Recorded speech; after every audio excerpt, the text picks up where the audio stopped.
길르앗의 시작. 길르앗에 우거하는 자 중에 디셉 사람 엘리야가 아합에게 말하되 내가 섬기는 이스라엘의 하나님 여호와께서 살아 계심을 두고 맹세하노니 내 말이 없으면 수년 동안 비도 이슬도 있지 아니하리라 하니라. 아멘. 제가 몇 번 이분에 관한 말씀을 드린 것 같은데요, 영국 시골 마을에 광부의 아들로 태어난 이반 로버츠라고 하는 청년이 있었습니다. 근데 자기 마을에 사람들을 보니까 너무 답답하고 속상합니다. 탄광에 있는 사람들이 하루 종일 죄를 뒤집어 쓰고 깊은 굴에 가서 일을 해요. 그러다가 잠깐 쉬는 시간 되면 밖에 나와서 다 담배 한 대씩 피면서 음단 폐설을 합니다. 근데 이 친구도 같이 일하면서 보니까 이 친구는 계속 성경을 봐요. 그리고 저녁에 되면 하나도 빠짐없이 다 동네 술집 가가지고 술을 마시면서 하루의 노고를 그렇게 풀었다고 이야기합니다.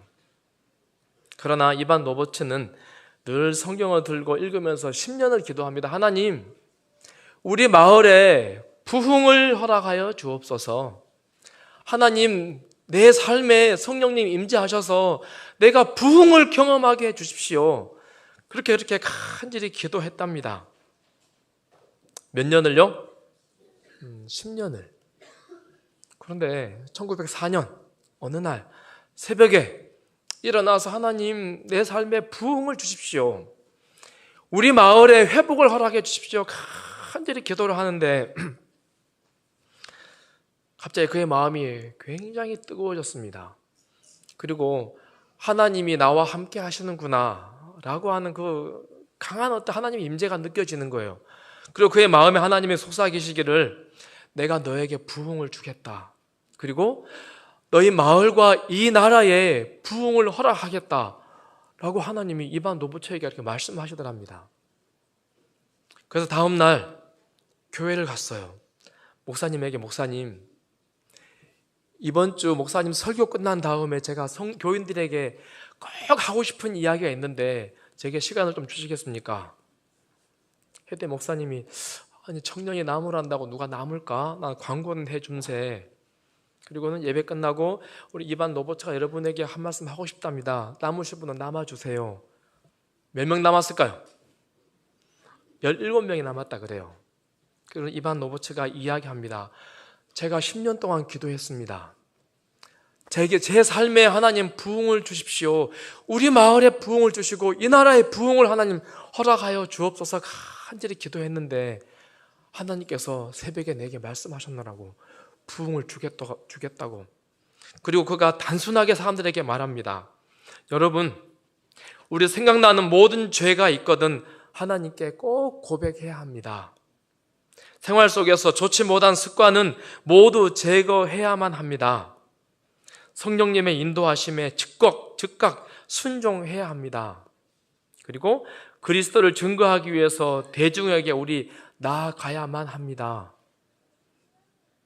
사람들이 뭐라 그랬을까요? 맹맹했을까요? 뜨거워졌을까요? 그날 이반 로버츠의 말을 듣고 사람들이 굉장히 마음이 뜨거워졌어요. 아, 그렇게 해보겠다고. 우리 기도합시다. 그리고 17명이 모여가지고 아주 간절히 뜨겁게 이 4가지 제목을 놓고 기도하고 서로의 죄를 고백하는 시간을 가졌다 그래요. 그리고 한 사람의 손을 들고는 우리 오늘 말고 내일도 모입시다. 다 그럽시다. 내일 왔어요. 그 다음 날도 또 모입시다. 그래가지고요, 한 달 만에 17명이요 37,000명이 되었어요. 영국 웨슬레 지방이, 영국 웨일즈 부흥이라고 하죠. 그리고 5개월 만에 이 숫자가요 10만 명이 되었답니다.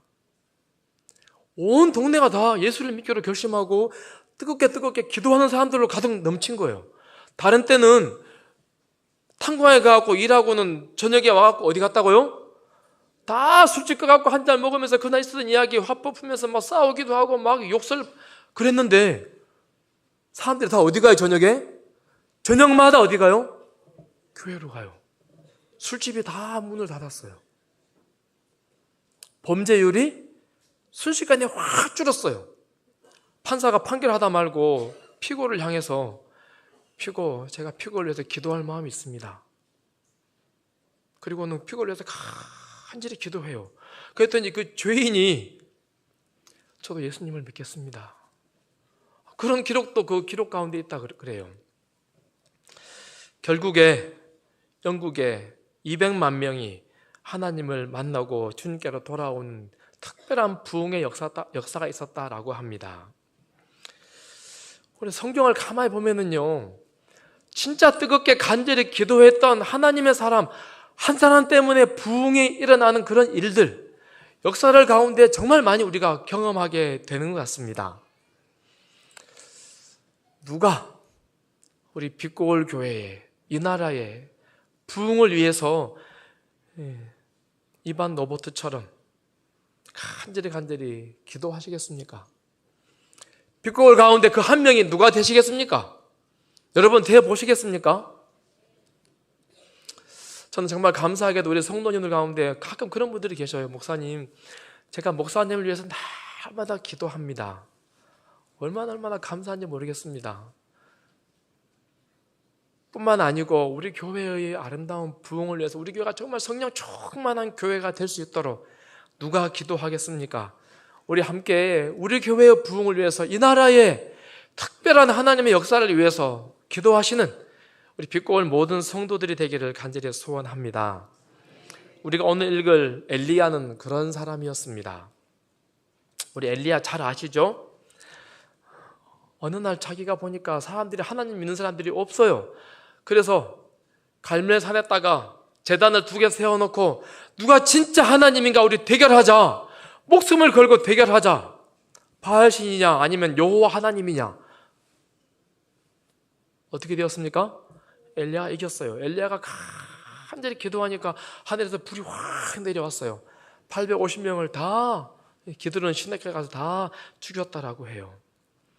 엘리야 이야기 많이 있지만은 또 하나는 뭐죠? 살아서 하늘로 승천하여 간 사람이 엘리야입니다. 살아서 하늘 간 사람 딱 2사람 있죠. 하나는 에녹, 하나는 엘리야. 엘리야는 정말 특별한 사람이었습니다. 훗날 예수님께서 이 땅에 오셨을 때에 제자들 앞에 영광스러운 몸으로 변화되었을 때에 하늘에 가 있는 모세하고 엘리야 양쪽에 딱 있어서 그들과 대화하는 모습을 제자들에게 보여주십니다. 정말 우리에게 본이 되어야 하는 사람이다 라고 지금 말씀하고 있습니다. 그런데요, 이 엘리야의 첫 장면 금방 우리 읽었는데요, 제가 사실 1절 내내 이 말씀을 제가 계속 생각하고 묵상을 했는데 다시 읽어보겠습니다. 길르앗에 우거하는 자 중에 디셉 사람 엘리야가 아합에게 말하되, 아합이 누굽니까? 그 나라 왕이죠. 왕에게 말하되 내가 섬기는 이스라엘의 하나님 여호와께서 살아 계심을 두고 맹세하노니 내 말이 없으면 수년 동안 비도 이슬도 있지 아니하리라 하니라. 그 전에 엘리야 기록 없습니다. 소위 애들 말로 갑툭 튑니다. 갑자기 툭 튀어나왔습니다. 어디로 튀어나왔습니까? 어디로? 그 나라 수도 왕궁, 왕 앞에 탁 등장한 거예요. 갈 때 궁전 수비대가 막았을까요? 못 막았을까요?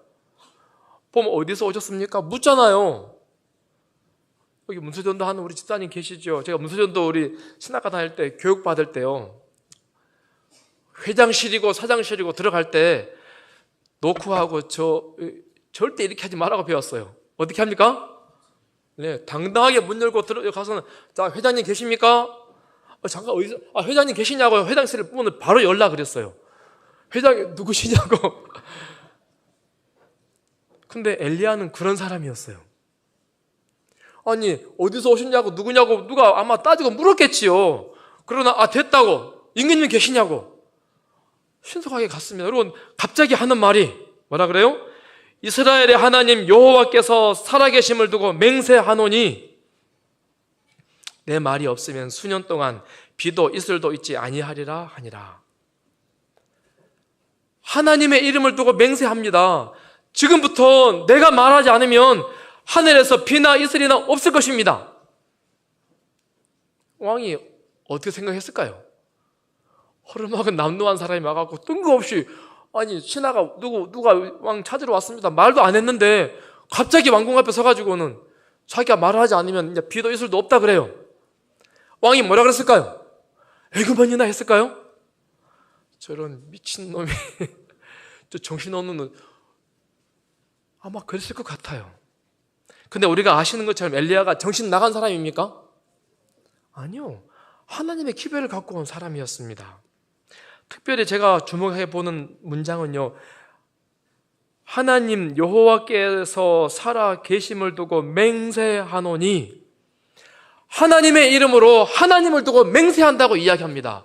사람이 하나님을 두고 맹세하면 돼요, 안 돼요? 맹세하면 됩니까, 안 됩니까? 성경에 나오잖아요. 마태복음 5장에 예수님께서 나는 너희에게 이르노니 도무지 뭐하지 말지니? 맹세하지 말지니. 우리 어린이들 종이 다 받아왔습니까? 제가 인쇄하는 거 잊어버려가지고 등단하면서 인쇄해놓고 왔는데 받아왔는데, 가로놓기입니다. 이거 하늘, 땅, 예루살렘. 예. 하늘로도 하지 말라 이는 하나님의 보좌이며, 땅으로도 하지 말라 이는 하나님의 발등상이며, 예루살렘으로도 하지 말라 이는 큰 성읍의 임금의 성임이요. 맹세하면 돼요, 안 돼요? 내가 저도 이번 주 그런 말 들었어요. 내가 그거 아니면 손에 장을 지진다. 그거 일종의 맹세잖아, 지금요. 장을 지진단 말이 뭔 말이죠? 손을 잘라가지고 장에다 담근단 말이잖아, 지금요. 그렇게 해가지고 저는요, 그 사람 말이 진짜가 아닌 경우 진짜 저는 많이 봤어요. 그럼 어떻게 해야 됩니까? 잘라갖고 담가야 되는데 안 담궈. 뭐 이상한 저런 핑계를 댑니다. 지난 안식일에 우리 전우사님 농구공 패스하는 거 봤지요? 나는 분명히 봤어요. 나는 분명히 들었어요. 근데도 틀린 경우들이 얼마나 많은지 모릅니다. 맹세하면 돼요, 안 돼요? 맹세하지 말라고 해요. 그런데 여러분, 마태복음 5장 34절 그 앞에 33절에 보면은요, 맹세도 그냥 맹세가 아니고 무슨 맹세인 줄 아세요? 헛맹세하지 말라 그랬어요. 엄밀히 말하자면 여기는 모든 맹세에 관해서 말씀한 것 같지는 않은 것 같아요. 왜냐하면 성경에 믿음의 사람들이 맹세한단 말을 자주자주 사용하거든요. 그렇다면 어떤 것을 맹세해야 될까요? 우리는 어떤 것을? 혹시 여러분에게 누가 묻습니다.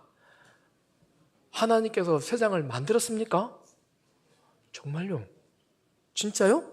그럴 때 뭐라 할 수 있어요? 내가 맹세코 하나님의 세상을 만드셨습니다. 그분은 창조주십니다. 라고 말할 수 있는 것입니다. 그분이 나의 모든 죄를, 우리의 모든 죄를 다 사해 주셨습니까? 물으면 뭐라 할 수 있어요?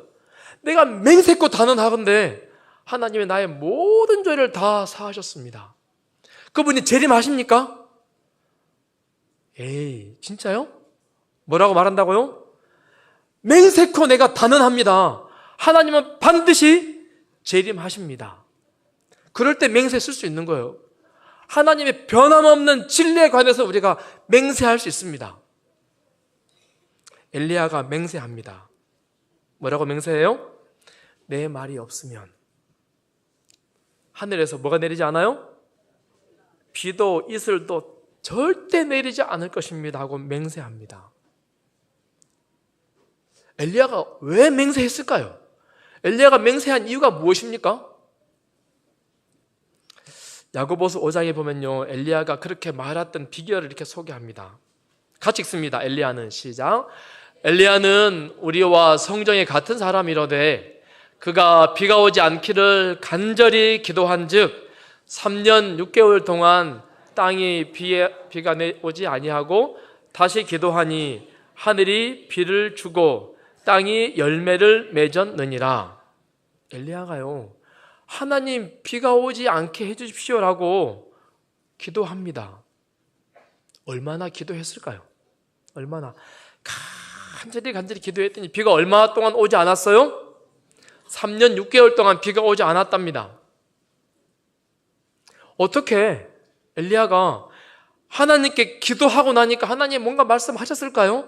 간절히 기도하고 나니까 그래 내가 비를 내리지 않겠다, 네가 기도하기 전까지 비를 내리지 않겠다라고 하는 믿음의 확신을 하나님이 엘리야에게 주셨습니다. 그러니까 그 확신 가지고 가서 하나님의 이름으로 맹세합니다. 결과가 보이지 않습니다. 친구한테 맹세하는 것도 아니고 어디 가가지고요? 나라 왕한테 가가지고 내가 말하지 않으면 비가 오지 않습니다. 그렇게 맹세하는 것입니다. 목숨을 걸고 하나님의 이름으로. 다시 말하면 아까 이반 로버츠 이야기를 했는데요, 10년 동안 하나님 부흥을 주십시오 간절히 기도하니까 어느 날 하나님께서 내가 부흥을 주겠다라고 하는 그 믿음의 약속을 다 그의 마음에 주셨어요. 어쩌면 더 큰 확신, 더 큰 믿음의 확신, 하나님의 더 강한 임재가 그의 마음에 느껴진 거예요. 결과가 아무것도 보이지 않아요. 그저 하나님이 그에게 말씀하셨어요. 그러니까 왕 앞에 가서 목숨 걸고 하나님이 말씀하지, 내가 말하지 않으면 하늘에서 비가 오지 않을 것입니다 라고 지금 그렇게 단호하게 말했더랍니다. 제가 열왕기상 11장 1절을 계속 보면서 나도 이런 경험이 있으면 참 좋겠다. 하나님이 내게 말씀하셨어. 그 말씀이 너무 확신하고 너무 분명해서 온 나라에 전할 수 있는 그런 기별, 온 나라에 부흥을 이룰 수 있는 그 하나님의 음성이 내게 좀 들려주면 얼마나 좋을까, 그런 생각을 많이 했습니다. 엘리야가 얼마나 기도했을까요? 얼마 동안? 구약의 엘리야를 신약에 누구라고 말합니까? 침례 요한이라고 말하지요. 침례 요한의 사명, 침례 요한이 어느 날 사람들 앞에 나왔습니다. 여러분 회개하십시오. 천국이 가까웠습니다. 사실요, 침례 요한의 기별이나 엘리야의 기별이나 같은 기별입니다. 회개하세요. 그렇지 않으면 하나님의 심판이 임합니다 라고 말합니다. 근데 이 침례 요한이 사람들 앞에 나와가지고 회개하십시오 라고 말할 때 침례 요한이 몇 년 동안 기도한 줄 아세요? 몇 년 기도했을까요? 그냥 갑자기 어느 날 하루 이틀 기도하고 나왔습니까? 침례 요한은 예수님과 동갑이죠. 6개월 차이죠. 예수님이 30세 때 세상에 나와서 사람들에게 등장하셔서 설교하시고 말씀하십니다. 침례 요한은 어릴 때 집에 부모님들이 유년 시절에는 그를 키웁니다. 그러나 성경에 말하기를 아이가 자라며 심령이 강하여지며 이스라엘에게 나타나는 날까지 빈들에 있으니라. 유년 시절은요, 부모님이 키우지만 그가 소년 시절, 청년 시절이 되면서 어디 가서 살아요? 빈들에서 뭐 했을까요? 깊이 오래오래 하나님 나의 사명이 무엇입니까? 내가 어떻게 메시아에 오는 길을 내가 예비할 수 있습니까? 간절히 기도하는 일을 그가 했습니다. 얼마나 했을까요? 제 생각에 10년 이상한 것 같아요. 오래오래.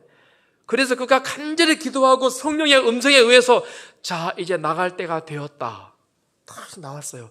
여러분 회개하십시오, 천국이 가까웠습니다 라고 말하니까 사람들이 피식 웃는 것이 아니고 그 말 한마디에, 단어 한마디에 마음에 뜨거운 감동을 받아서 우리가 어찌할꼬, 온 나라가 하나님께로 마음이 싹 쏟아지는, 모아지는 그런 경험을 한 것입니다. 그리고 어쩌면 침례 요한은 예수님을 한 번도 안 받을지 모릅니다. 낯선 한 사내가 오는 모습 보고는 성령께서 하나님의 어린 양이다 말씀하시니까 단호하게 보라 하나님의 어린 양이로다 라고 말하는 역사를 그가 봅니다. 오래오래 하나님과 오래오래 기도하고 하나님과 함께 했기 때문에 그가 그런 성령의 임재의 확신을 사람들에게 말할 수 있었습니다. 맹세하노니 내 말이 없으면 수년 동안 비도 이슬도 있지 아니하리라.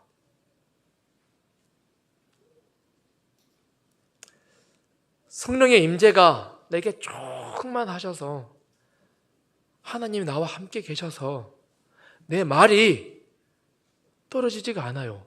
내 말에 누가 책임을 지신다고요? 하나님의 이름으로 맹세하잖아요. 누가 책임을 져요? 하나님이 내 말에 책임을 지신다 라고 단호하게 말하는 그저 내 감정이나 내 이론이나 내 주장이 아니라 하나님이 함께 하셔서 다 말할 수 있는 그런 사람, 그런 성령의 은사를 사모하는 우리 모두가 되기를 간절히 소망합니다. 엘리야 고향이 어디입니까? 엘리야 고향 길르앗에 우거하는 자 중에 디셉 사람 엘리야라고 소개합니다. 길르앗이 어디냐면요, 요단강 오른쪽에 기다랗게 있는 요 지역을 길르앗이라고 이야기합니다. 왼쪽에 남유다 수도나 북이스라엘 수도가 다 있어요. 오른쪽은요, 소위 말해서 변방입니다. 사람들이 별로 알아주지 않는 동네예요. 근데 성경 본문 보면은요, 디셉 사람 엘리야를 여러 번 반복합니다. 6번이나. 근데요, 성경학자들이요, 디셉이 어딘지 잘 몰라요. 엘리야 고향이 어디라고요? 디셉 사람 엘리야 하는데 엘리야 고향이 어딘지를 잘 몰라요. 정확히 알 수가 없어요. 근데 디셉 사람이란 말을 여러 번 반복해서 말합니다. 특별히 길르앗에 우거하는 자 할 때 우거라는 말은요, 히브리어로 체류자, 임금 노동자 혹은 땅을 소유하지 않은 사람이란 뜻이래요. 쉽게 말하면 저기 변방의 시골에 이름 없는 정말 가난한 사람이었다, 그 말입니다. 나그네예요. 자기 땅도 없어요. 아무것도 없는 정말 가난뱅이 엘리야라고 지금 성경이 이야기하는 것입니다. 이 세상에서 참 불편한 사람이었습니다. 우리 탕자 이야기 잘 아시죠? 아버지 재산 절반을 뚝 떼가지고 가가지고 화랑방탕 다 써버린, 그리고 아버지가 돌아온 탕자 이야기. 이 탕자가 아버지 집이 그립고 아버지가 그립고 보고 싶고 할 때가 언제입니까? 정말 맛있는 거 먹고 최고급 호텔에서 살고 친구들 쫙 깔려있고 재밌게 신나게 놀 때 아버지가 보고 싶었을까요? 안 보고 싶었을까요? 전혀요.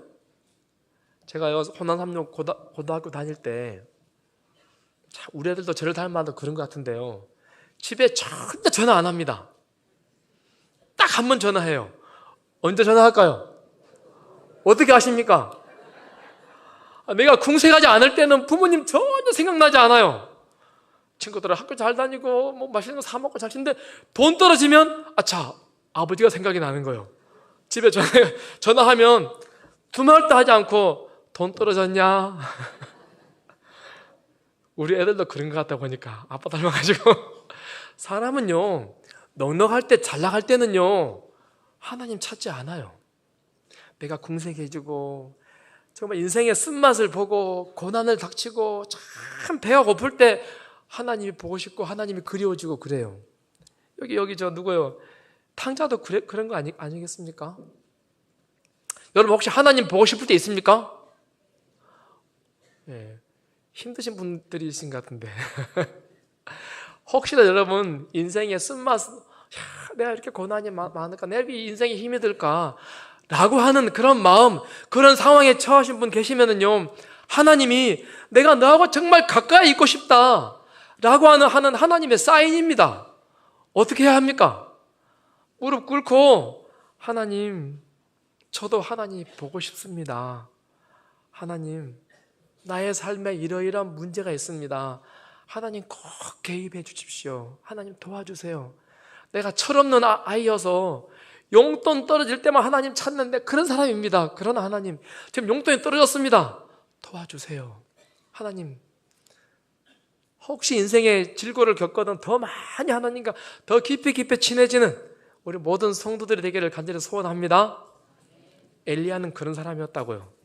저기 시골 이름 없는 총구석에 가난한 사람이었어요. 어쩌면 그의 환경이 그로 하여금 더 하나님을 붙잡게 만들었는지 모르겠습니다. 그냥 나그네예요. 아무것도 가진 것이 없어요. 자기 목숨 하나 떨어지면 무슨 상관이에요?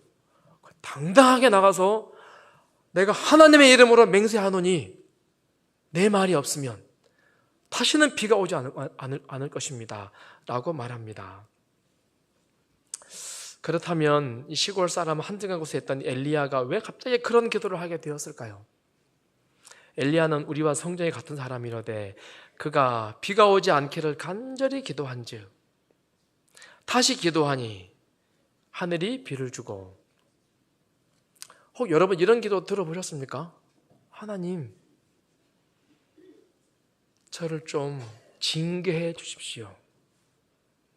하나님, 우리 교회를 좀 징계해 주십시오. 저주를 우리 가정에 좀 하나님 부어 주십시오. 혹시 그런 기도 해보신 분 계신가요? 제가 우리 교인 중에 누군가에 이야기 드린 것 같아요. 가수 지선 씨 있어요. 가수 지선 씨. 너무 편안해, 자기 집이. 그래서 그거 어느 날 기도했답니다. 하나님, 우리 가정이 너무너무 편안해서 하나님, 우리 가정에 좀 징계를 해 주십시오. 내가 하나님을 다 붙잡고 하나님만 꼭 붙잡을 수 있는 그런 징계를 좀 허락해 주십시오. 그렇게 기도했답니다. 어찌 된 줄 아세요? 얘기했죠. 자기도 기어다니는 아이가 젓가락을 전기 코드에다 꽂아버렸어요. 여기가 타버렸어요. 얘가 병원에 오래 한 2년인가 3년인가 병원 신세 하고 나왔어요. 그가 나중에 간증하는 거예요. 여러분 그런 기도 하지 마세요. 그래가지고 그가 그 2년 3년 기간이 정말 하나님과 너무너무 가까운 시간이었습니다. 그런 간증을 제가 하는 걸 봤습니다. 어쩌면 엘리야가 지금 그런 기도를 하고 있는 것입니다. 하나님, 우리 백성이 하나님 보시기에 너무너무 불충합니다. 하나님 징계해 주십시오 라고 지금 기도하는 것입니다. 엘리야가 그렇게 기도하게 된 배경이 있죠. 신명기 28장에 내가 악을 행하여 그를 잊음으로 내 손으로 하는 모든 일에 여호와께서 저주와 혼란과 책망을 내리사 망하며 속히 파멸하게 하실 것이며 내 머리 위에 하늘은 노시 되고 내 아래의 땅은 철이 될 것이며. 하나님께서 말씀하셨어요. 옛날에 엘리야에게, 아니 민족들에게 악을 행하고 하나님을 잊어버리면, 하나님 백성들이 하나님을 잊어버리고 악을 행하면 하나님이 여러 가지 막 저주를 말씀하시는데 그 중에 하나가 내 머리 위에 하늘은 노시 되고 내 아래의 땅은 철이 될 것이며. 이게 관용구입니다. 하늘이 노시 된대요. 물이 떨어질까 안 떨어질까요? 하늘을 그냥 솥단지 뚜껑을 딱 덮어본다 그 말이에요. 그 다음에 땅은 철이 돼버려요. 아주 뜨겁게. 농사를 지을 수 있습니까? 하나님을 잊어버리면, 악을 행하면 하나님이 이렇게 저주하겠다라고 미리 명령을 해 놓으셨어요. 그런데 엘리야 시대에 엘리야가 가만히 보니 하나님의 저주를 받을 수 없는 상황이에요. 그래서 엘리야가 하나님께 기도한 것입니다. 우리 성경 열왕기상 16장 25절 엘리야 등장하기 바로 전에 사건을 보면요, 오므리가 여호와 보시기에 악을 행하되 그 전에 모든 사람보다 더욱 악하게 행하여. 오므리가 모든 기록들을 다 갱신하고 오므리가 가장 악한 사람이었다라고 지금 이야기합니다. 근데 조금 더 지나보면요, 30절 보면요, 오므리의 아들 아합이 그의 이전의 모든 사람보다 여호와 보시기에 악을 더욱 행하여. 아버지의 그 기록을 뭐 한 거예요? 아들이 갱신했습니다. 지금 서로 뭐 하자는 거예요? 누가 더 악하게 사냐, 누가 더 하나님 앞에 불충하게 사냐를 지금 시합하는 그런 모습을 소개하고 있습니다. 얼마나 그 사회가 타락하고 오염되었을까요? 특별히 성경은 엘리야 등장 바로 전의 사건을, 여리고가 재건되는 사건을 소개하고 있습니다. 열왕기상 16장 34절 그 시대에 베델 사람 히엘이라는 사람이 여리고를 건축하였는데 그가 그 터를 쌓을 때 맏아들 아비람을 잃었고 그 성문을 세울 때에 막내 아들 수굽을 잃었으니 여호와께서 눈의 아들 여호수아를 통하여 하신 말씀과 같이 되었더라. 다시 말하면 옛날에 하나님께서 여호수아를 통해서 여리고성을 다 와르르 무너뜨린 다음에 이 성은 죄악의 온상이고 죄의 상징이니 누구도 이 성을 다시 재건축하지 말아라. 그러면 죽는다. 하나님이 명령했어요. 근데 여호수아에게 말하기를 여리고성을 건축하는 자는 저주를 받아 기초를 쌓을 때에 그 맏아들을 잃을 것이고 문을 세울 때에 그 막내 아들 잃으리라 라고 미리 말씀하셨어요. 근데 시간이 많이 지난 다음에 아합이 야, 우리 여리고 한번 건축해볼까? 사람들이 아마 그랬을 것 같아요. 이거 건축하면 하나님이 저주를 내린대요. 기초 세울 때 맏아들 죽고 그 다음에 마지막 문을 달 때 하나님 막내 아들 죽인대요. 에이, 누가 그런 걸 믿어? 옛날 이야기야. 히엘이라는 사람이 제가 해보겠습니다. 딱 다른 거 기초를 딱 세우니까 누가 죽었어요? 자기 맏아들이 죽었어요. 사람들이 그랬겠죠. 하나님이 말씀했던 그게 지금 이루어지고 있어. 멈추자, 그만하자. 그러나 히엘이 멈추지 않습니다. 우연히 일어난 거야. 하나님 말씀은 유효하지 않아. 하나님을 끝내 무시하고 하나님을 기억해내지 않는 것입니다. 사람들이 두려워 떨지만은 담대하게 악을 행하는 것입니다. 마지막 문을 닫았습니다. 어떻게 되었어요? 막내 아들이 죽었습니다. 그러나 그럼에도 불구하고 사람들이 하나님께로 마음을 돌이키지 않는 시대, 그런 시대가 엘리야가 등장하는 시대였다고 지금 성경이 이야기하는 것입니다. 의도적으로 하나님을 무시합니다. 멈춰야 하지만 그들이 멈추지 않습니다. 그래서 엘리야가 기도합니다. 하나님, 너무 타락하고 너무 오염되었습니다. 사랑의 기별이 안 됩니다. 칭찬의 기별이 안 됩니다. 하나님, 우리 백성을 가만히 보고만 계시겠습니까? 심판하여 주십시오. 하나님, 비를 내려주지 마십시오. 라고 기도합니다. 참 무서운 기도라 그랬죠? 하나님, 우리 민족을 저주해 주십시오. 참 무서운 기도라 그랬습니다. 엘리야가 그렇게 기도합니다. 세상으로 막 손살같이 멸망으로 내려가고 있습니다. 하나님, 멈출 수 있는 길이 없습니다. 하나님, 저주를 부어 주셔야만이 우리가 정신을 차릴 수 있겠습니다. 라고 말합니다. 우리 지난주 교과에 이런 부분 우리 다뤘던 것 같습니다. 하나님의 자비하심은 높이 찬양하지만 하나님의 진노는 많은 사람이 불편하게 생각한다. 그들은 하나님이 사랑이시라면 결코 진노를 나타내서는 안 된다고 생각한다. 그러나 그것은 잘못된 생각이다. 하나님의 진노는 바로 하나님의 사랑에서 나오는 것이기 때문이다. 공부했던 거 기억나신가요? 다 잊어버리셨나요? 하나님의 진노가 뭐라고요? 하나님의 사랑이라고요. 우리 집 아들이 계속 도둑질을 해요. 우리 아들 그런 아들 아닙니다, 여러분. 오해하지 마시고.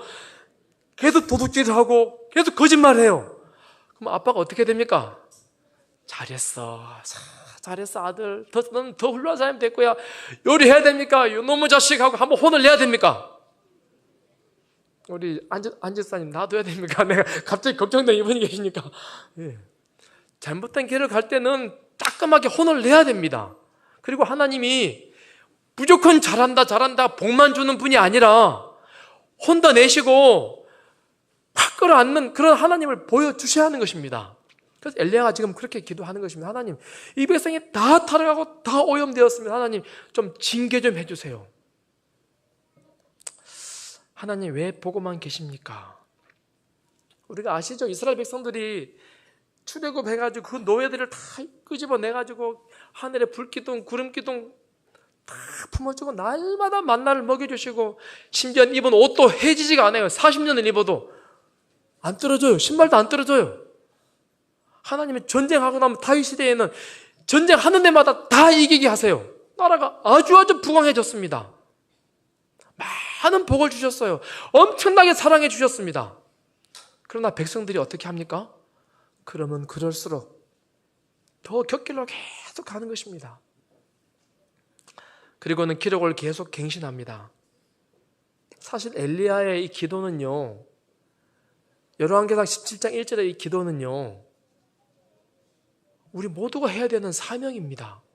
하나님, 가만히 계시지 않습니다. 우리 하나님은 가만히 계신 분이 아닙니다. 우리 하나님은 심판하시는 분입니다. 그 어디에 나오는 겁니까? 기록 14장 7절 새 천사의 기별. 하나님을 믿으면 우리가 복을 많이 받습니다. 하나님을 받으면 사업이 잘 됩니다. 하나님 믿으면 우리가 정말 다 행복하게 지낼 수 있습니다. 좋은 대학 다 가고 사업하면 성공합니다.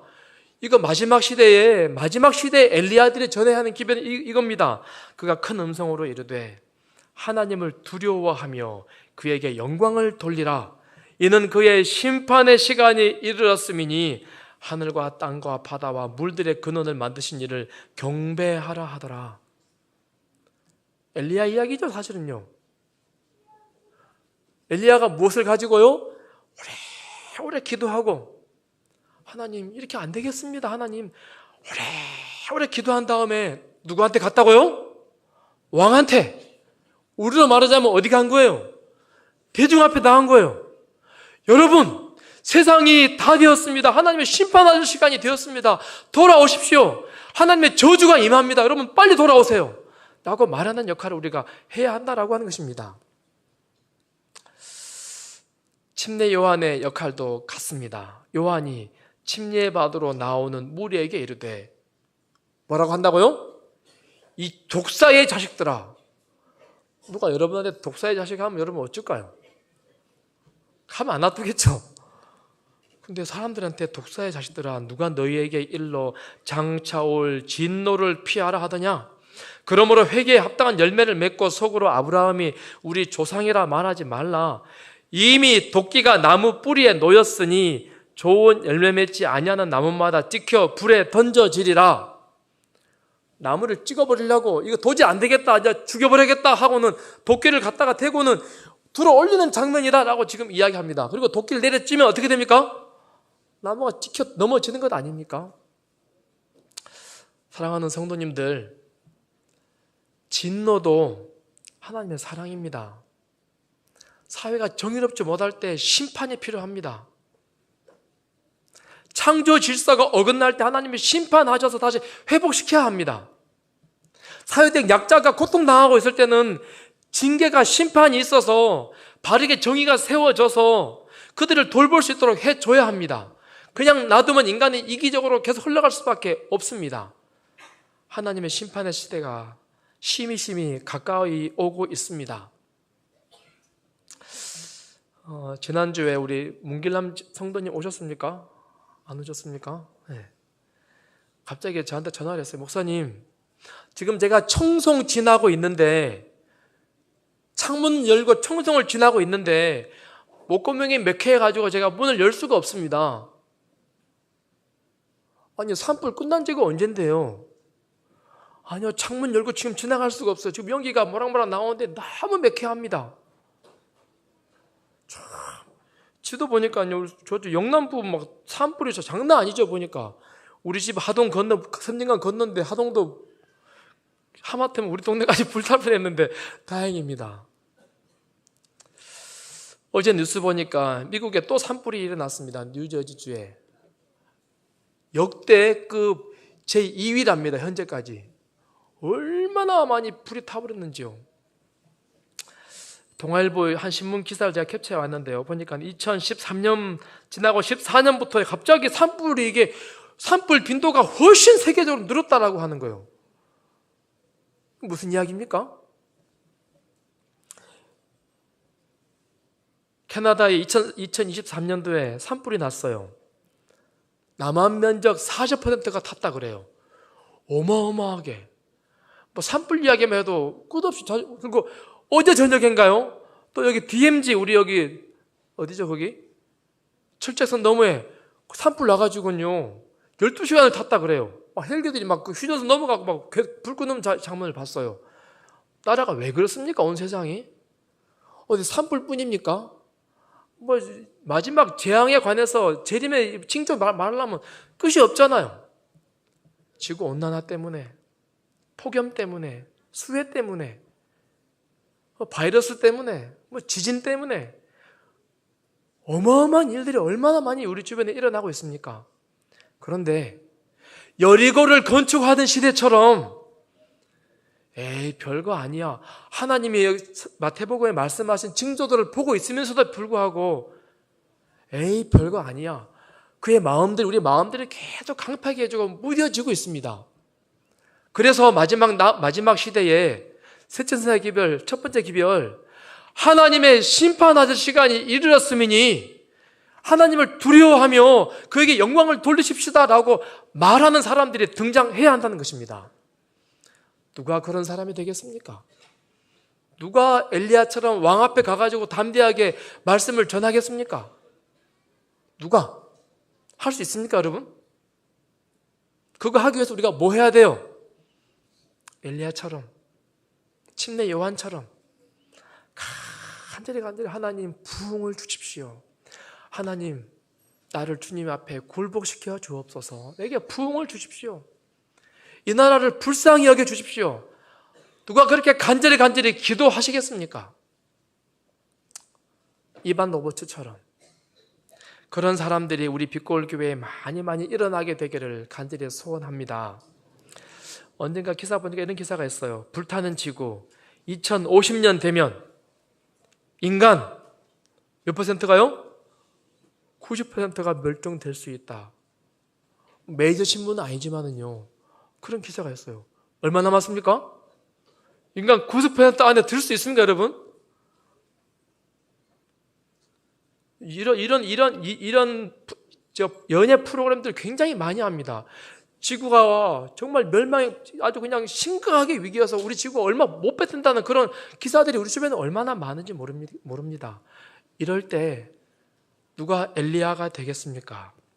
길르앗에 우거하는 자 중에 디셉 사람 엘리야가 아합에게 말하되 내가 섬기는 이스라엘의 하나님 여호와께서 살아계심을 두고 맹세하노니 내가 오래 기도했더니 하나님이 내게 이런 기회를 주셨습니다. 맹세하노니 내 말이 없으면 수년 동안 비도 이슬도 있지 아니하리라.